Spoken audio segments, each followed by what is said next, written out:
21 март бөтә дөнья шигърият көне. Был әһәмиятле датаны билдәләп үтү өчен Сибай калаһында яшәп иҗат итүче шагыйрьләр һәм шигъриятты һөючеләр Туган як Модель китапханәсенә йыелды. Сарала Фәнис Сербаев, Әминә Яхина, Насип Хакмар, Хәлил Һөендеков кебек укучыларга яхшы таныш иҗатчылар белән бер рәттән шигъри юлларда үзләрен һынап караучылар да әүдем катнашты. Хугыш гәрәсәтен искә алу еңел түгел һиңә атаем. Хатирәләр искә төшкән һаен, тәгәрәйдә минең яшьләрем. Хугыш инде, каты бәхер, аяманы яшен картын да. Күпме дуслар, минең яшьтәгеләр, кайталмыйса калды яланда.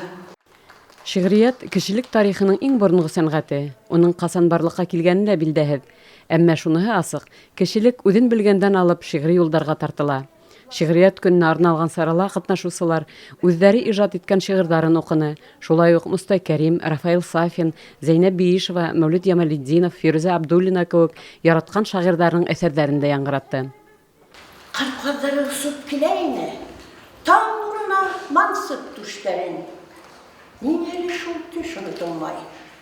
Онытылганда башка төштәрем, кыркылдары усып килеп төште. Тымык күл буена таллыкка. Шигърият көнен билдәләү 1999 елда ЮНЕСКО тарафынан тәкъдим ителә.